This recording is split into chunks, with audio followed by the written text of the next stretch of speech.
I'd like to introduce our moderator for the evening, Angela Moore. Angela, can you come on up?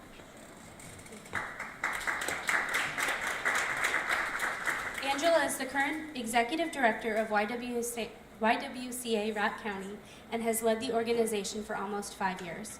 Before that, she was CEO of the Girl Scouts of Badger Council, serving Rock, Walworth, Greene counties in Wisconsin, and northern Winnebago County in Illinois. She was the CEO for over 16 years. Angela is and has served on numerous municipal and county boards and committees. She has been a strong advocate for the rights of girls and women, as well as for racial justice. She has 2 sons and 5 grandchildren. Thank you for coming tonight, Angela. We're going to have our candidates take a seat at the tables up there, and we'll begin the question and answer portion of our forum. We will begin asking each candidate to make a 1-minute introductory statement. At the end of the evening, each candidate will be given time to make a 1-minute closing remark. The timekeeper, who's the timekeeper?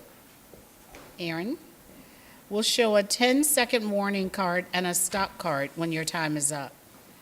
Due to the size of the group here tonight, answers are limited to 1 minute. As a reminder, this is not a debate, so there will not be any rebuttals. Did I hear a sigh or any of that? With that, let me introduce you to our candidates in alphabetical order and allow their introductory statements. Start with Brittany Keys, 31st Assembly. Good evening, and thank you, Angela, and all the groups for inviting us candidates to be here. My name is Brittany Keys. I'm a doctor of physical therapy. I live and work in Beloit.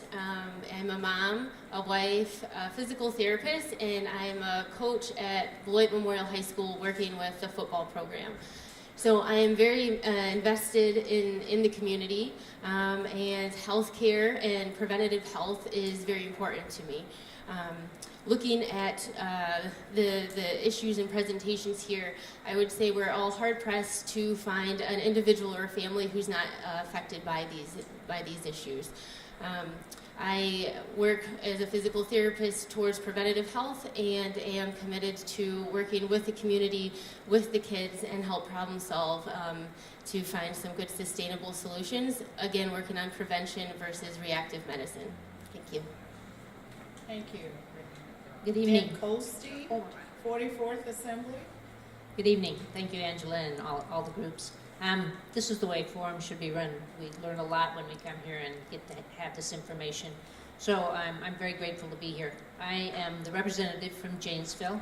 I've been the representative for the last 6 years, and I'm unopposed in this next election. I sit as ranking on the Health Committee, Long-Term Care and Aging, and Science and Technology. So these things are near and dear to me. I've been in healthcare a lot of years, and these are things that are always important to me, and I've seen the effects that these problems have had on our society and the cost of healthcare and the effects it has on our community and our employment and everything else. So I'm glad we can be here. I wish there were more people here because these issues are so important. So thank you for having us. Thank you. Amy Loudenbeck. Thank you, and good evening, and thank you, Angela, and all of our hosting organizations tonight. My name is Amy Loudenbeck. I currently represent the 31st Assembly District in the Wisconsin State Assembly. I live in Clinton. Prior to my election in 2010, I worked at the Greater Beloit Chamber of Commerce doing community economic development type of work and also supporting businesses and community organizations in the Greater Beloit area. Before that, I did environmental consulting and engineering work and lived in Walworth County. When I first ran for re-election, I know that Youth to Youth was in operation and was one of the few organizations that I knew doing this kind of work. We've done a lot of evidence-based policy as well, as particularly with the HOPE agenda at the state level, but our community partners are really important to what we do in state government because we're kind of the umbrella for a lot of the organizations that function, but we know the boots are really on the ground. So happy to be here for the forum. Thank you. Thank you. Janis Ringhand. Thank you, everyone, for being here tonight. I'm State Senator Janis Ringhand. I represent the 15th Senate District, which really encompasses a large area. It's a greater portion of Rock County and parts of Dane, Greene, Jefferson, and Walworth. I actually live in Evansville, so I'm not too far away. I've served 2 terms in the Assembly. Now I'm finishing my first term in the Senate, running for re-election unopposed. And I have gotten to know the Youth to Youth group over the years, and I have to say they have been a real educating factor for me because, as I told Deb when we first met, I typically pay at the pump, so I wasn't familiar with all of these promoted products for youth and children. So I appreciate their input in educating me, and I also have 2 adult children, 5 grandchildren, and now 2 great-grandchildren, and I do not want to see them caught in these vicious traps. So thank you for having us tonight. Mark Spreitzer. Good evening, everyone. Thank you for being here. Thank you, Angela, and all the groups for hosting. I'm State Representative Mark Spreitzer. I represent the 45th Assembly District, covering Beloit, Orfordville, and Evansville and Rock County, and also the eastern part of Greene County. I've been in the Assembly for the last 4 years, and I'm running for re-election. I have been working with Rock County Youth to Youth since I was on the Beloit City Council back in 2011, and then since my election to the Assembly, I've also gotten connected with Building a Safer Evansville. I think these issues are so important because they affect so many people in our communities, in our families, in our friend groups, and we've certainly done some work in the legislature in the time that I've been there to try to tackle and get ahead of the opioid and heroin crisis, but there is so much more work to do that we need to keep working on, and also, of course, trying to continue to get down the rates of underage drinking and of new smokers. So looking forward to the questions tonight and the chance to dig into those topics in a little more detail. Thank you.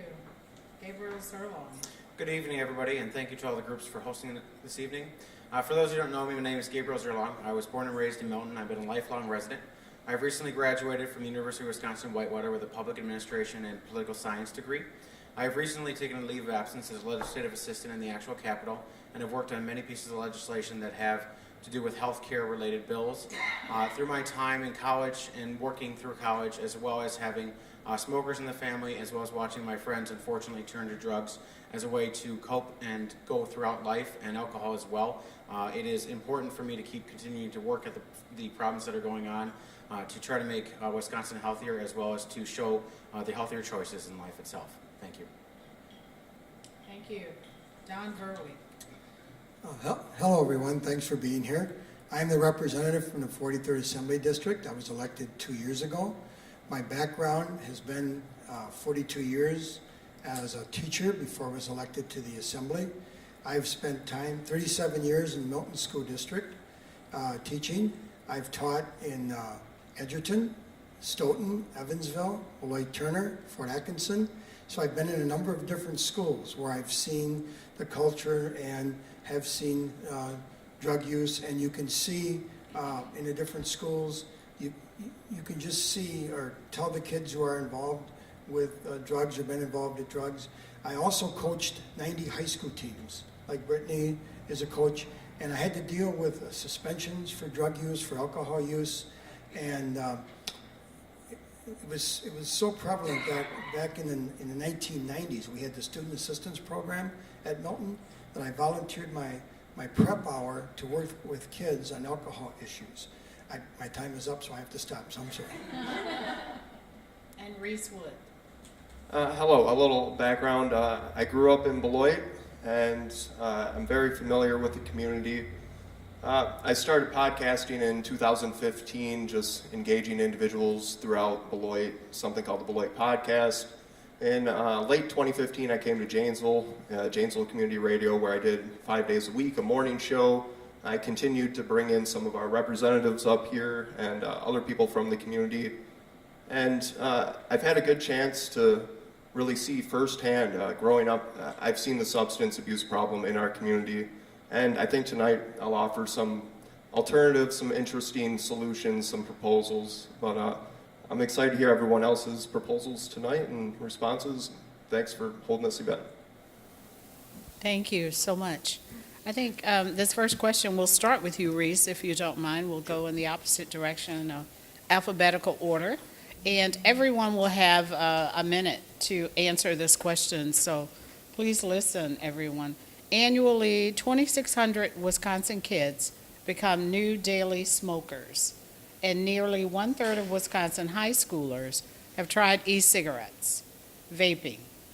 Use of any non-cigarette tobacco products, including vaping, predicts smoking cigarettes a year later. What are some concrete steps the legislature can take to see these numbers decrease? Well, my solution to this, as I said, I'm going to offer some alternative solutions. And one of the solutions, one of the basic solutions I've offered in our campaign is civic engagement. I can't promise any legislative proposals if I am elected, but what I can promise is that I will engage the students, the youth, the kids that form groups and organizations throughout the district.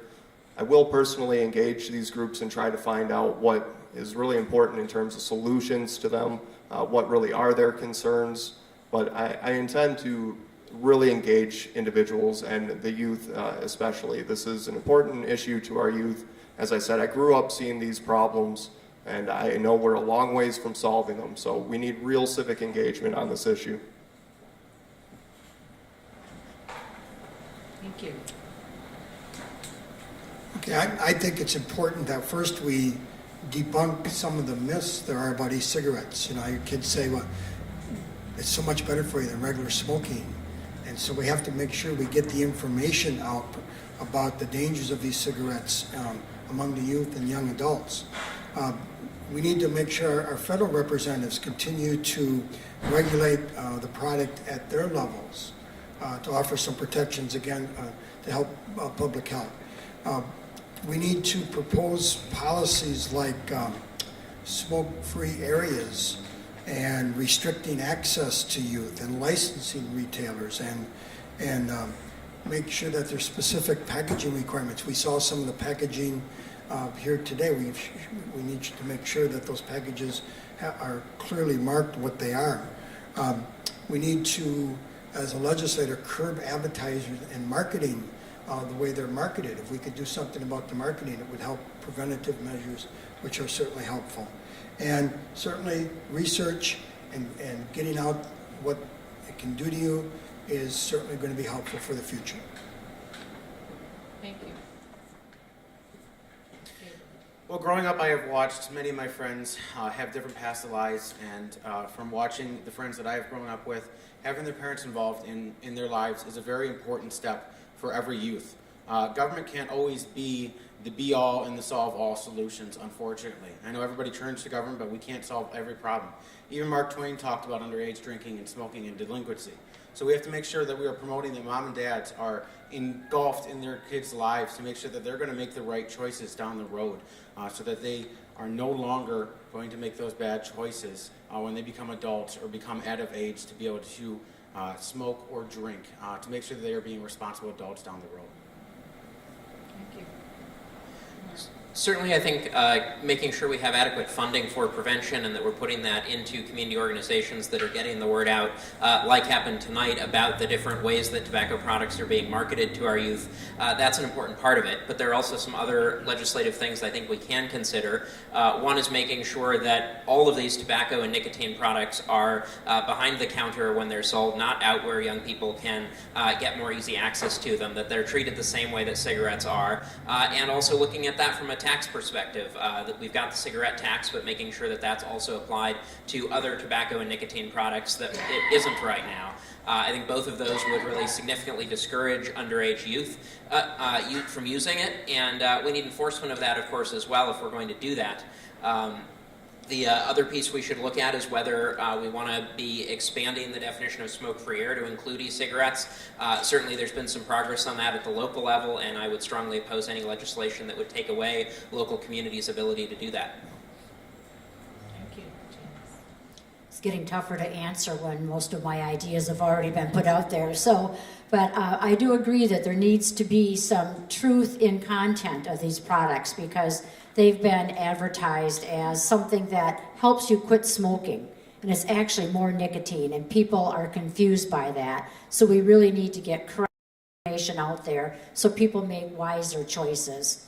And I think being able to tax These products, as tobacco products, are taxed currently, would be a huge help as far as controlling who gets them and having age restrictions and having an educational force to let parents know how serious this is, because like myself, I just really didn't know much about it until I was educated on it.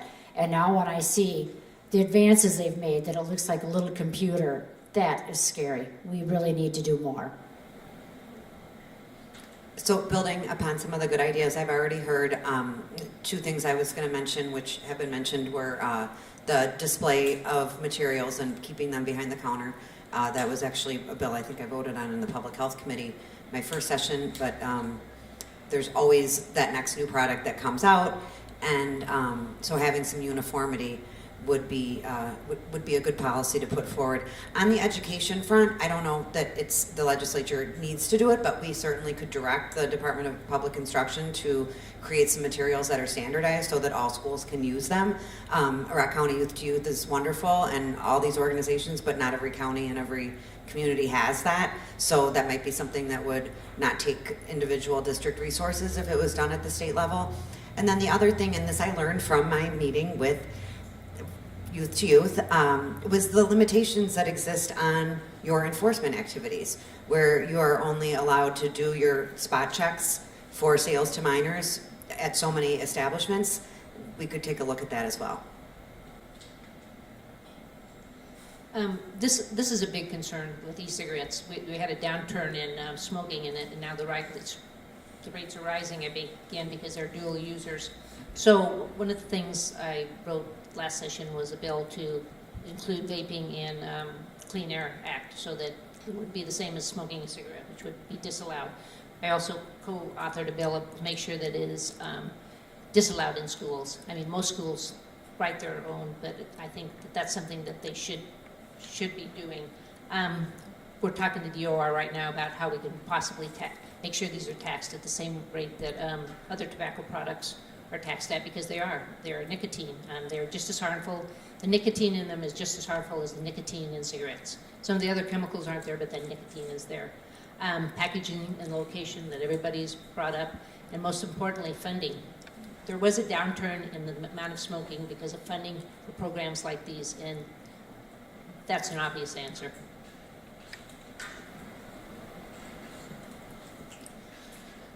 I met with a group of teachers just yesterday, and they were saying that the vaping issue is bringing the issue of smoking back like it hasn't been for years.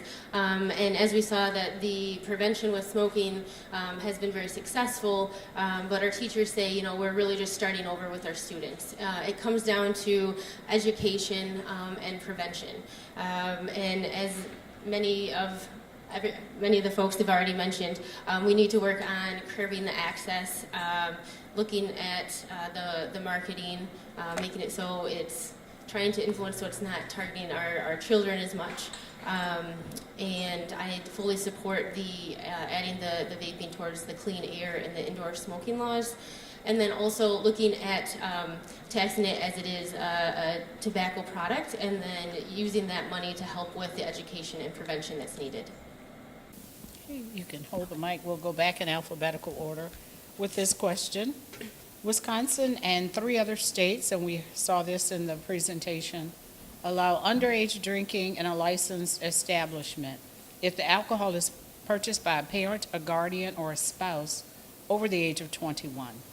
What do you think the state legislature can do to reduce underage drinking in Wisconsin?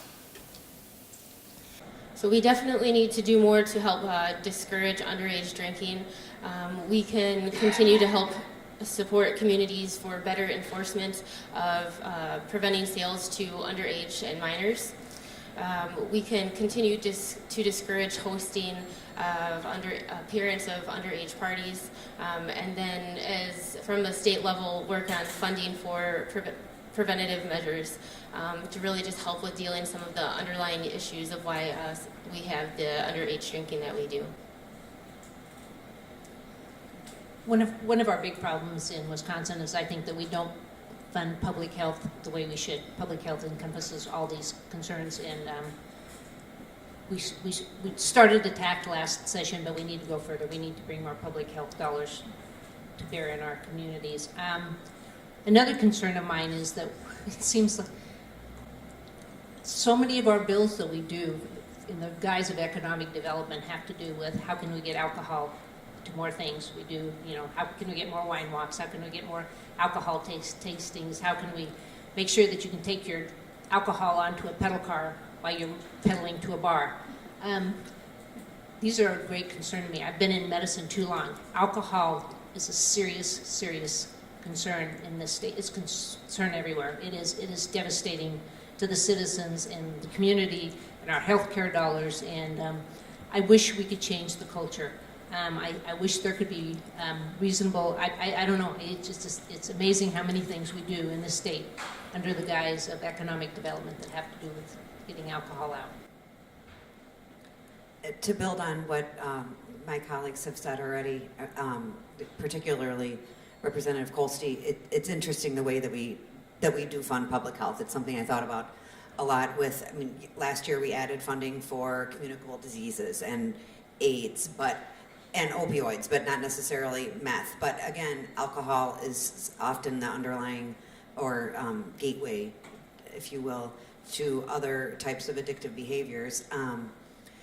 For youth, I think what we are doing as far as trying to provide more mental health, more types of screening in schools, I think the risk behavior survey is really helping us with some of the evidence-based policies so we can see what organizations like you are doing and whether or not it works, because I don't think we have a good model that the whole state can rely on. And again, that could be something that we could do at the state level and help push out that kind of curriculum to schools if we know it works. Well, to address the actual issue as to why there is that donut hole in there between 18 and 21 if it's purchased by a parent, I could never understand the reasoning behind that. And I think it's time that we just propose legislation that eliminates that. If we're one of only a couple states left that allow that, it really makes no sense to have that option available. And I don't know why it has not been addressed in the 8 years I've been there. I've not heard that particular issue addressed. There are often issues trying to raise the taxes on beer, and they get shut down every single year. So we just need to have a little stronger political will to make these changes.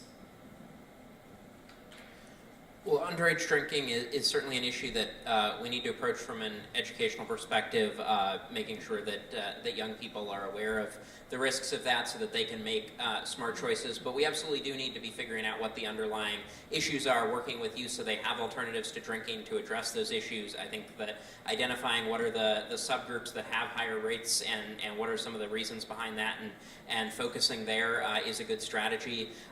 We also need to make sure that adults are understanding the importance of setting a healthy example, because at whatever age a young person starts to drink, they need to know if they do choose to drink, how to do that responsibly. And if they don't have adult role models, we need to make sure that we're providing that so that they can see how that is done.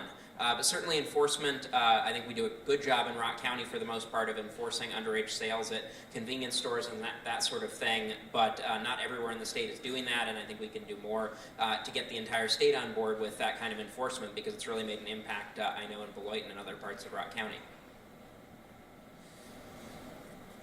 I agree with a lot that has been said. We need to educate our youth not just on the health effects of what happens on underage drinking, but the legal effects as well as their future itself. When you get an underage ticket or multiple underage tickets, how is that going to affect your career? How is that going to affect your academic career? What you want to do in the future itself? I know very many people that had to drop out of college or could not continue working at that job because of their record from being a youth, as well as the one things that I've seen is, again, making adults responsible for it. One of the things I saw a lot growing up is that adults would get the alcohol and then they would just let the kids drink whatever they wanted at the party, and they would not take any responsibility. Yeah, they were at their own property and at their house and having a bonfire and things like that, but they still weren't taking responsibility for teaching those kids how to drink responsibly and wait until they are at the proper age. Yeah, a lot of things have been said that I already agree with, but in working with kids my whole life, in my 42-year career of coaching and teaching kids, one of the things that the educational piece that I think that we need to stress is that we have to reduce this perception that everyone is drinking. Kids believe that everyone is drinking, or that's what makes them popular. We have to get rid of that misperception. The other misperception that I've seen in working with kids over the years is that they always think everybody else is drinking more than them, so they have to drink more than they are. And so in reality, they might drink 1 or 2 beers, but they think everybody else is drinking more, so they want to drink more. So the education piece, I think, is very important. And I think somebody mentioned that maybe as a legislator, we have to get these results from these surveys from the schools and get those back to the schools and let kids know what everybody else in the state is doing. Okay, most problems that we see with any type of inebriation, we have to consider what we gain by forcing people to go along with any policy proposals or any policies that are enacted. There is a positive and a negative all the time. So when we force people to go along with a certain age or a certain policy of any kind, we just have to remember that there are negatives that are sometimes easy to overlook. And so one of the solutions we're proposing is more local control so that local municipalities throughout the state can make adequate policy as they see fit. Thank you. Thank you, everyone. Our next question, we'll start with Mark.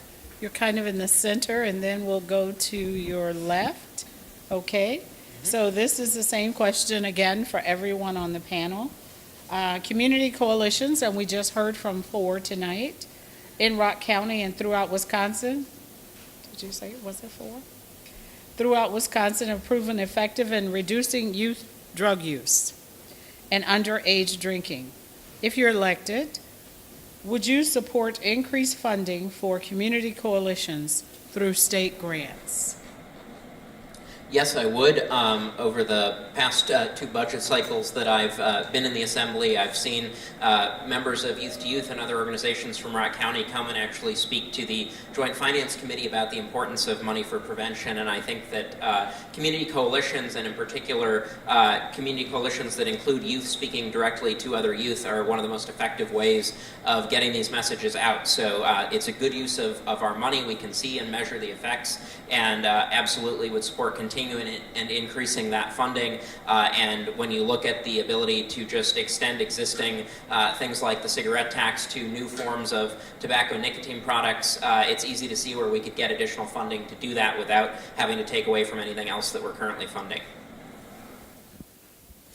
I have not personally seen the numbers of the effects of the coalition, but I am definitely very open-minded into using taxpayers for a very positive effect within educating our youth on the healthier choices in life going forward itself. So I am definitely very open in seeing where those grants can do and getting those coalitions going.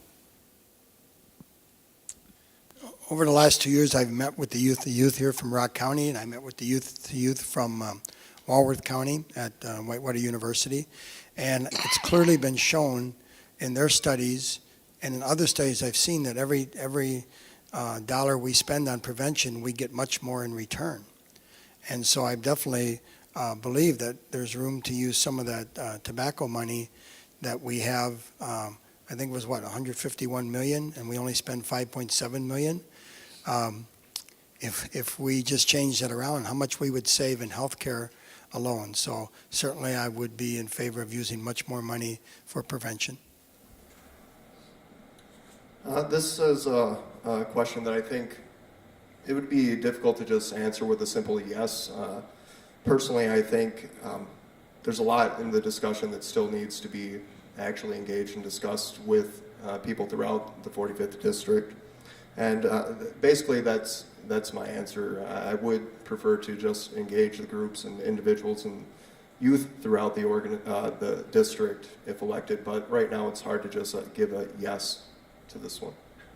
Thank you.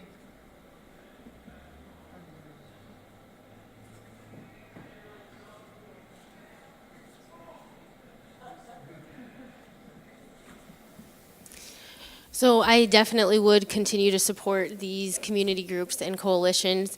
As many have said, in working with athletes and youth in the community, students reaching other students is very effective. I have one of the volunteers on my campaign committee is an individual that's worked with Youth to Youth, and the testimony that she has given me is very encouraging, and it's exciting to see that what we've started and what we can continue to do. So I would definitely consider to support with the grants and working towards prevention. The answer is yes. We can make up the funding through taxing all nicotine products appropriately. We know that education works the best for anything. We saw the number, the amount of people that were smoking starting to decrease until vaping came along, so that we know that education works and we can find the funding for it. Again, I have to say we need more public health dollars spent in Wisconsin. I think Rock County is a great example of someone that needs those dollars and the educational opportunities to change some of our habits.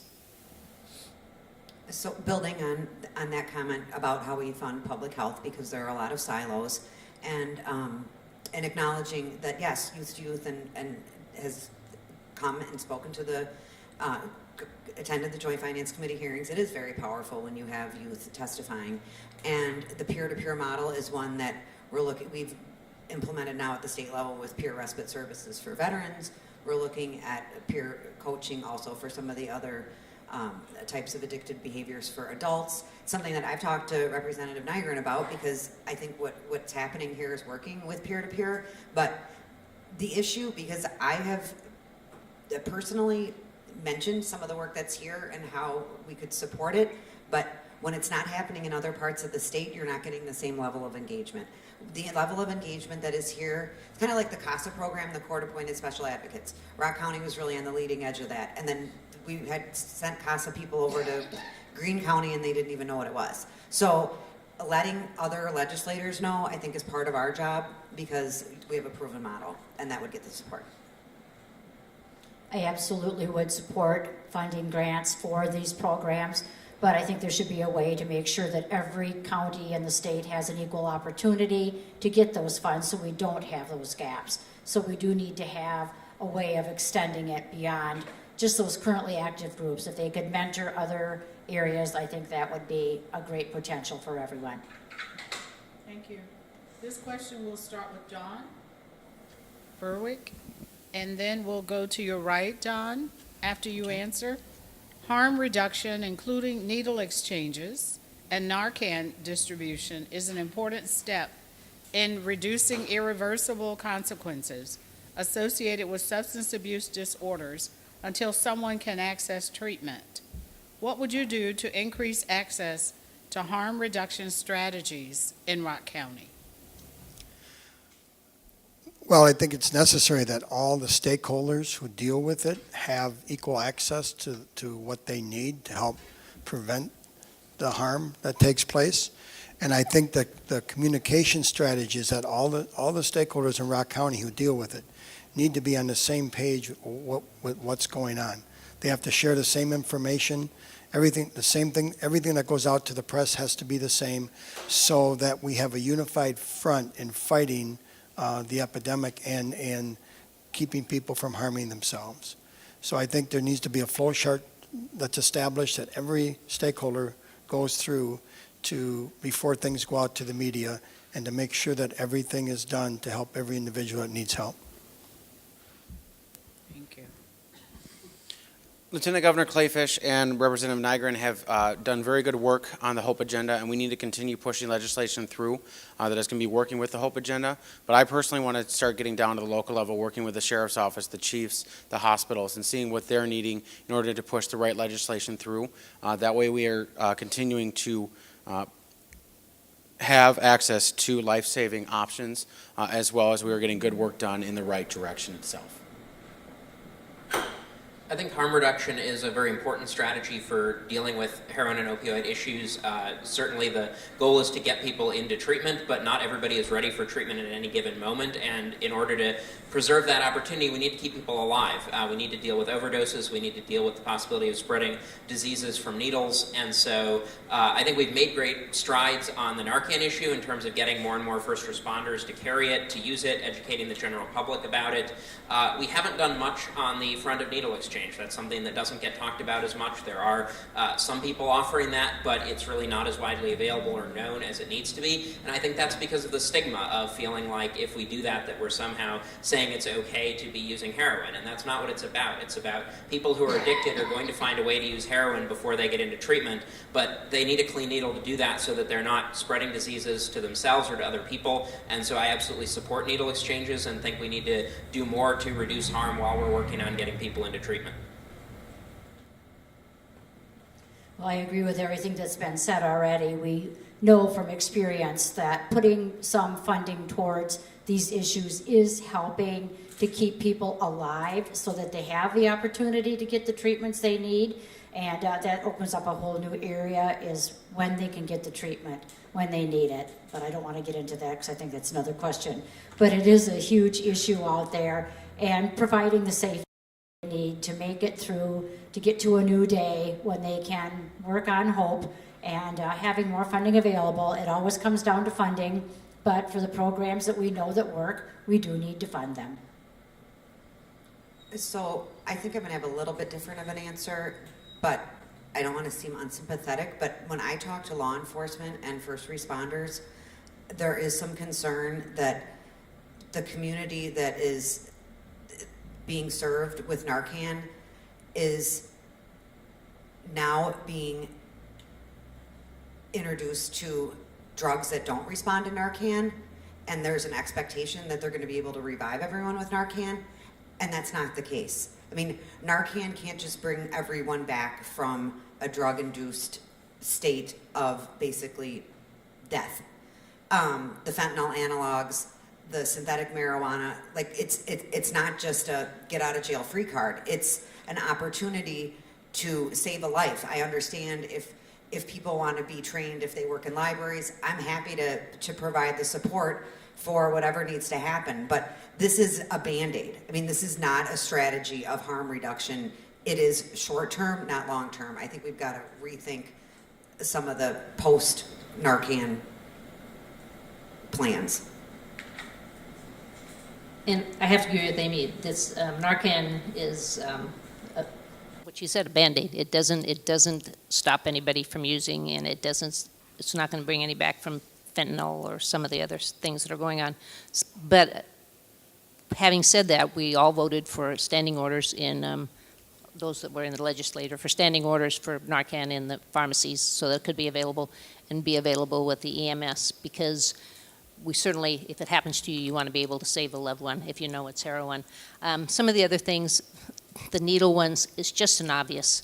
Anybody that has seen communicable diseases that can be started with needles knows that that is a simple task and would have great rewards to be able to stop some of the communicable diseases that will happen. One of the other things we've done is the prescription drug monitoring program that helps doctors know who's using and may be able to stop it. And it also, we've set up some standards for physicians so that they know more appropriately how to prescribe these.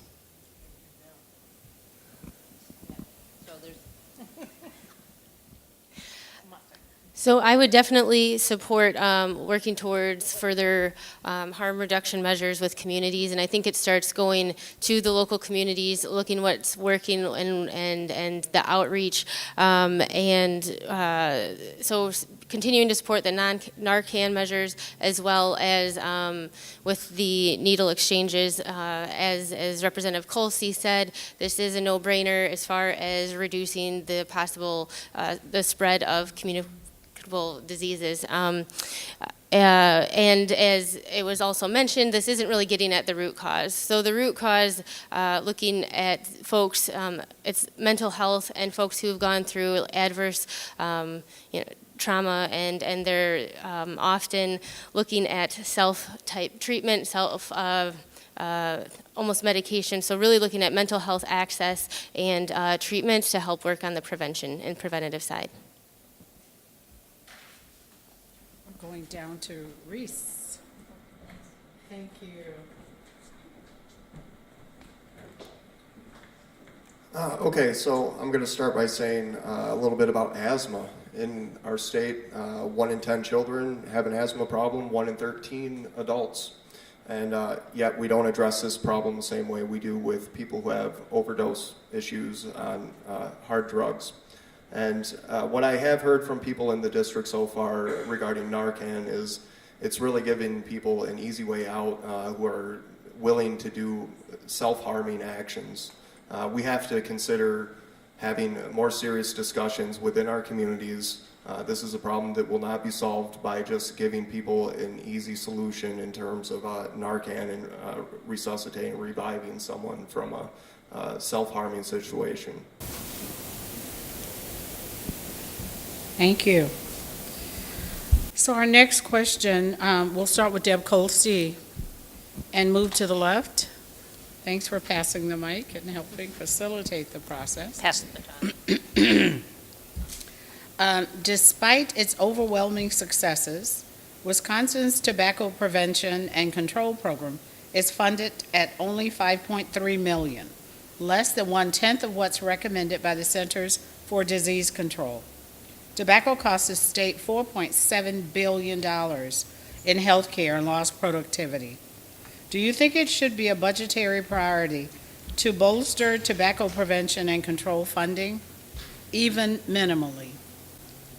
I am going to sound like a broken record, but public health dollars are such savings, and yet we don't spend them appropriately. Obviously, it would behoove us to spend more than $5.3 million if we're going to save $4.7 billion. Healthcare in all aspects is about what you do up front, and this is the prime example.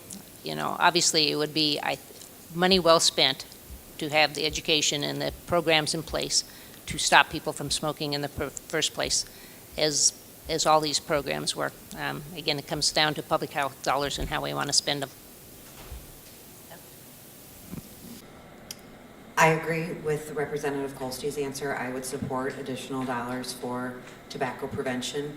I also would support allowing counties, we went through this with a couple of different county programs. I know, and I'm just going to add something new besides yes, but with Rock County, and it also happened in Walworth County, like Rock County, if they could fund Rock Health Net or not, because it wasn't a specific statutory allowance for Rock County. Walworth County went through this with some of their programming, and I think that local solutions work well. I think that public health at the county level is something, I mean, counties are agents of the state. It's a pass-through that makes sense, but I think that if we put it out there, that I don't know if every county would treat it the same, but again, we did all this, we did additional funding for communicable diseases because it was something that everyone was hearing from their county and every part of the state. We need to hear it from every part of the state, I think, and it will help. Thanks. I would be another yes on adding more funding. The money's already there. It's being collected as tax on tobacco products, and there's no reason why it shouldn't be used to a much larger extent to help people break the bad habit of smoking. We have similar legislation with gas tax. Any gas tax is dedicated to highways, so there's no reason why we couldn't have more of this money from tobacco tax dedicated to tobacco cessation. I'm also a yes. Clearly, it's a good value that will pay dividends for the state. And I think when I look at what's happened over my lifetime in terms of reduction in smoking and the messages that I grew up with about the harm of smoking cigarettes, I don't want to see us sliding back on that just because there are new products being developed and marketed to our kids. We need to keep the ground that we've gained and keep gaining ground on this. So we do need more funding, and both with the funding we're already bringing in from cigarette taxes and also additional that we could get from covering all tobacco and nicotine products, we would have more than enough money to put toward prevention. I'm definitely very open to providing more funding for the prevention itself. I just want to make sure that there will be X number of dollars in budget, even if we do increase the taxes on the other tobacco products themselves, that we're using the money wisely, that we're targeting it. We're working with everybody in the legislature in every county in the state to make sure that we are using a campaign productively in order to educate our youth itself to go about this and be responsible adults on the healthy education aspect. Every tobacco prevention program study that I've seen reduces smoking. So we know that in our economy, 20% of our economy is spent on healthcare. So it makes a lot of sense to me to do preventative things to save money because we're spending so much on our healthcare now. I saw a study in California has the longest running smoking prevention program, and they have cut their cancer rates with bronchial cancer and lung cancer in half. So don't you think that saves a lot of money? In Washington State, there was a study in Washington State that says for every dollar they spend on prevention, they save $5 on hospitalization. It's just a no-brainer to me that we give more money to prevention. Now, in saying that, there is not one state that fully funds what is recommended that they fund for prevention, which I think is I can't believe we don't do that. Before I came in tonight, I read an article about 7-8 months ago. Youth to Youth reported, I believe it was 1 or 2 in 10 youth are actually consuming tobacco. The numbers reported were very low, so there has been improvements, and that's a great thing. Myself, growing up here, I never touched a cigarette, although I was exposed to plenty of people who did consume tobacco. And I think there's a lot to be said for the youth that just, for whatever reasons, just say no for their own choice, for their own reasons. And so in terms of more funding, it would be hard for me to just say yes. My personal experience is that kids with just a minimal amount of education realize that it's not good for them.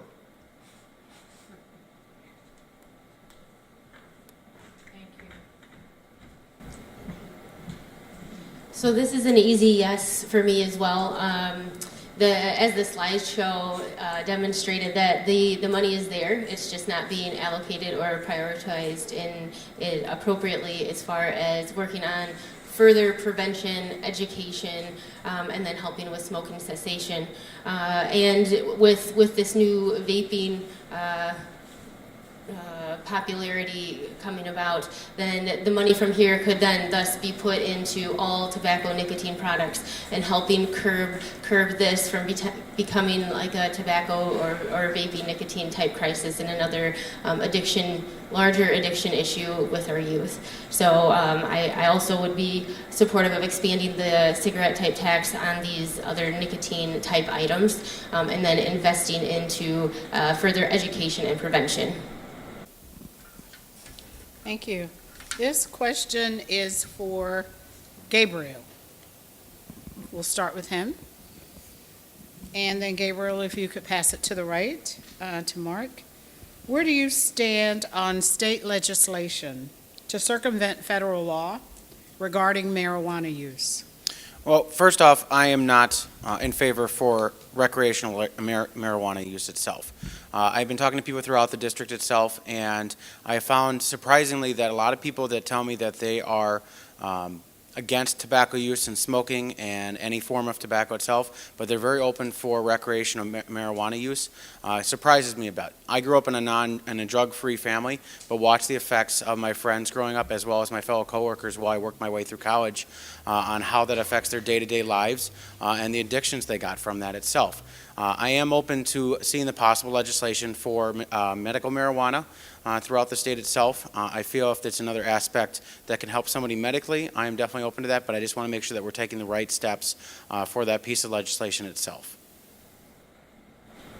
I think there's absolutely value in the fact that we have a 50-state approach happening right now in marijuana, because we get to look at models that are out there of what other states are doing and see whether we want to bring those models here to Wisconsin or whether we don't. And so, there's a range of topics within this question. I have supported legislation to have medical marijuana in Wisconsin, and that includes CBD oil, which doesn't include THC, but has other components from cannabis that can treat seizures and other diseases. And I think we need to have another bill next session that makes absolutely clear that that can be produced and sold here in Wisconsin, so that we can regulate it right here, get it from our own farmers, and not be importing it from other places. As far as recreational marijuana, I absolutely support decriminalization. There is no evidence that having a criminal penalty for using marijuana is effective in stopping its use, or that sending people to jail or prison causes any benefit. As far as full legalization and having dispensaries, there's a referendum on the ballot this fall. I'll be very interested in the results of that, and that will certainly guide my stance on that in the next session. I've been asked this question before, and I have the same answer tonight that I've had in the past, that I am truly on the fence with this one. I don't have strong feelings one way or the other. I don't support it, and I don't really have strong feelings against it. And I'm glad that we are having a referendum coming up countywide so we can gauge the interest and concern of our general population. My office sent out a questionnaire survey last year. We asked about medicinal marijuana, and people were overwhelmingly in favor of that. So I would be in favor of the medicinal type of marijuana, but right now I am really on the fence. I will listen to what my constituents say, what their concerns are, and see what happens after the referendum. So, legalization of recreational marijuana, I think, we've seen some of the strain that it has put on Colorado as far as law enforcement and healthcare, and for those reasons, I mean, it's not something that I've ever advocated for, but I think we can look at states and see that they are having some complex issues and that they're not seeing all the revenue that they thought they were going to be seeing. But when I talk to people about this issue, employers are already having a challenge finding workers that can pass a drug test. So if we want to talk about the medical marijuana for people that are retired, I think that right now or aren't working, I think that CBD oil is gonna fill a lot of that need. But I think that there will be a lot of unintended consequences for recreational marijuana legalization, and I just couldn't support it right now. Thank you. Believe it or not, this is the hardest one for me. Basically because it makes me sad that so many people need to be inebriated by some product. So, first of all, I will be interested in the referendum also.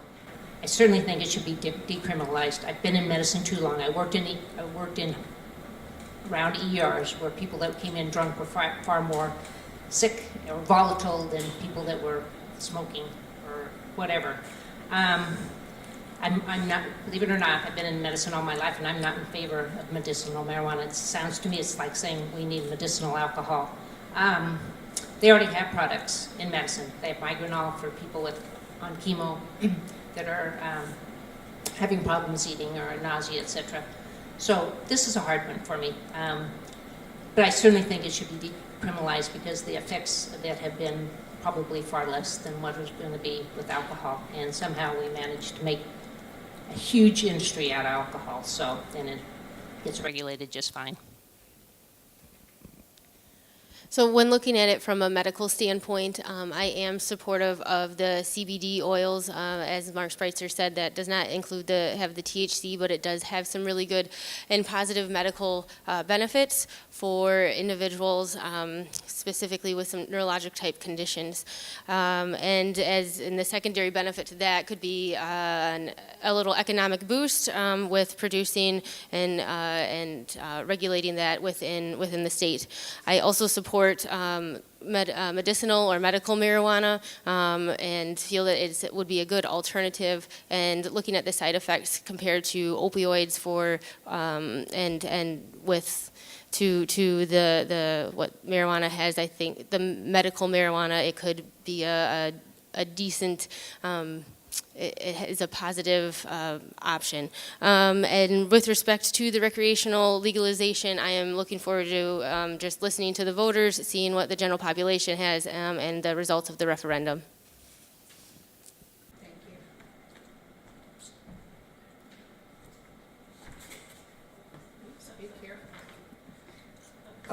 Okay, so this is a very important issue. It does regard health. I recommend everyone in here Google later endocannabinoid system or cannabinoid receptors. There's an educational aspect of this topic that has not been addressed by our representative leaders, by people of medical professions, and it is more than just cannabinoids, and cannabis is more than just a harmful thing. So that is what we're hearing from a lot of our elected representatives. And I think there needs to be a more academic discussion. We need to stop calling it pot or anything else. It's cannabis, and that's the more academic way to speak about it. But I would support recreational at the federal level. I think we need to move ahead with that. We've shown 61% of Wisconsinites in the latest Marquette poll approved some kind of legislative action, and waiting for the referendum would be nice, but I think Wisconsinites are ready. Well, after we approved hemp in the assembly, I got a lot of emails saying we need to approve marijuana. People have very strong opinions on this. Now, I think as more states legalize it, we're getting more pressure in Wisconsin to look at legalizing it. I mean, now 9 states have marijuana as legal.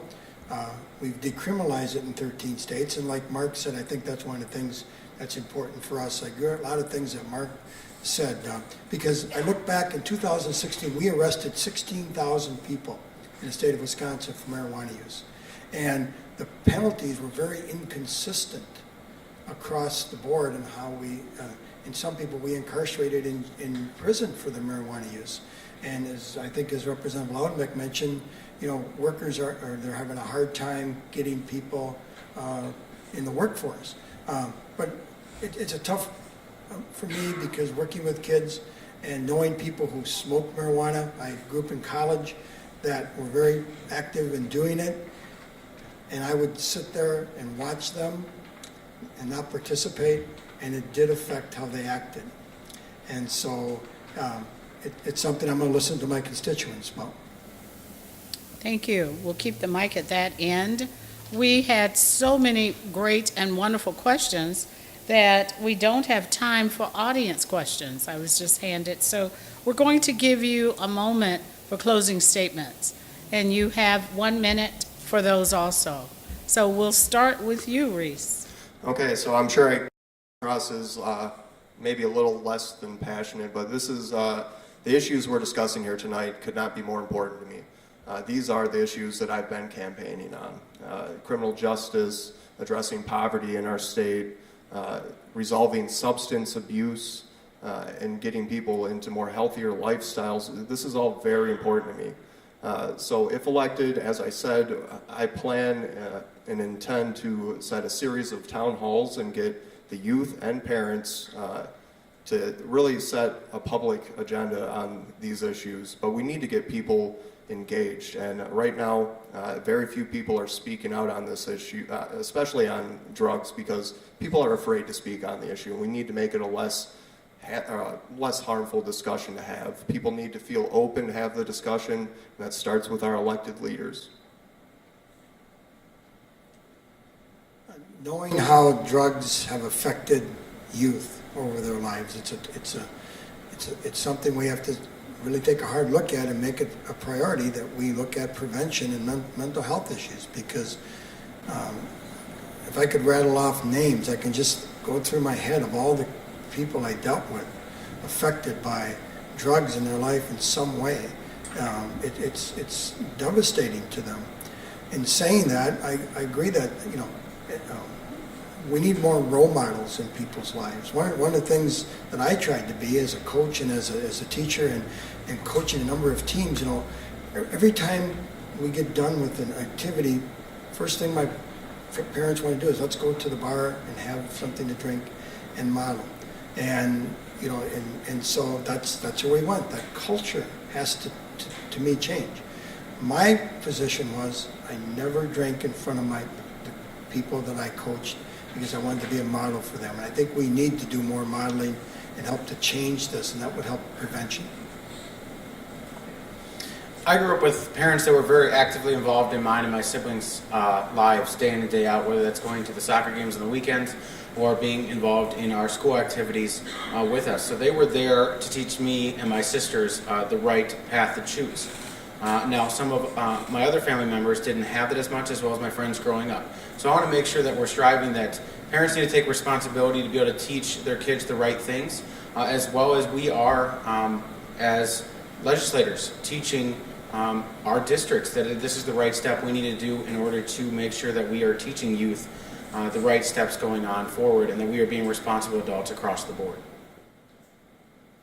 I think we've brought up a lot of great issues here tonight. I certainly support making an increase in sustained investment in prevention, because that is absolutely the best way to approach so many of these issues. But whether we're talking about heroin and other opioids or alcohol or tobacco, there's so many people who are already addicted, and we know that we have to deal with addiction over a long period of time, that it is very challenging for people to try to fight their addiction and to get into treatment. And we need to make a sustained investment in treatment in Wisconsin that we just haven't done, and that includes all of the mental health issues that go with both prevention and treatment once somebody has an addiction. And that takes a sustained investment in providers, in dollars, getting that out across our entire communities. And I certainly support focusing dollars there rather than on incarcerating people. So whether it's drug courts or other treatment alternatives and diversion programs, I think that that's a great way to keep people out of jail, get people into treatment and mental health services, and we need to be doing a whole lot more of that if we want to really tackle these issues going forward. Well, I think early intervention in any of these programs is what's really vital to help people out. We're seeing so many situations where youth are being harmed because the parents are being incarcerated because of their addiction habits, and it's costing our counties a great deal of money. So we need stronger education so parents better understand the effect that they're having on their children, how it's affecting our schools. We've heard from schools that they have to have crisis trauma teams take care of kids every day. That's something that was unheard of years ago, but it's truly affecting our society in every way. So we do need to have more early intervention to stop some of the bad habits that are popping up all over. And for that we need funding, and there's just no way around it, and our state has to be more actively involved in providing some of that funding. So thank you, Angela, and everyone for having us here this evening. We had some great questions. I know, I hope I articulated that evidence-based policy is something that I'm really interested in, but one of the bills that I worked on this last session, and it was signed into law, was community EMS. So a different way of delivering healthcare for public and private providers of emergency medical services. So instead of either going to the scene and saying, can I take you to the emergency room, or do you want to sign this waiver?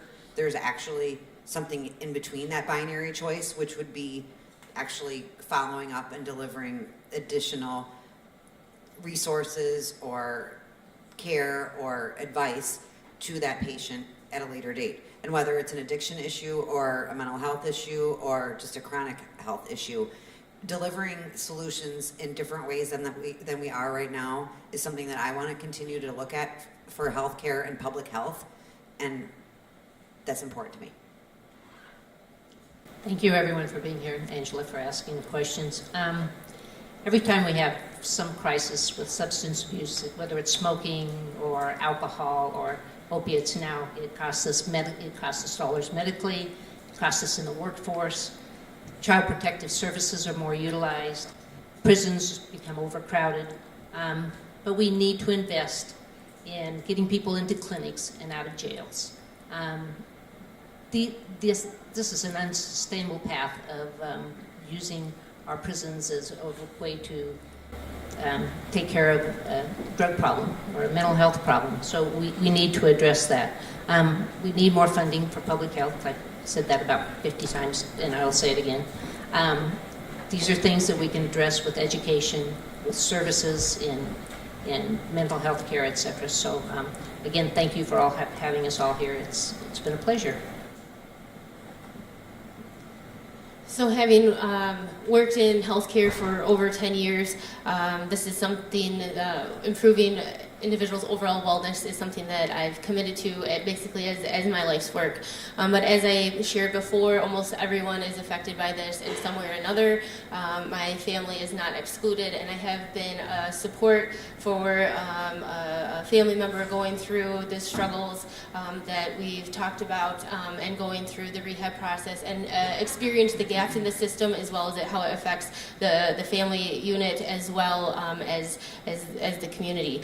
So consistent investment in healthcare access, mental health, decreasing the stigma, increasing the support, improving access, and treating addiction like the medical condition that it is. That's going to be very important moving forward, as well as working towards the decriminalization.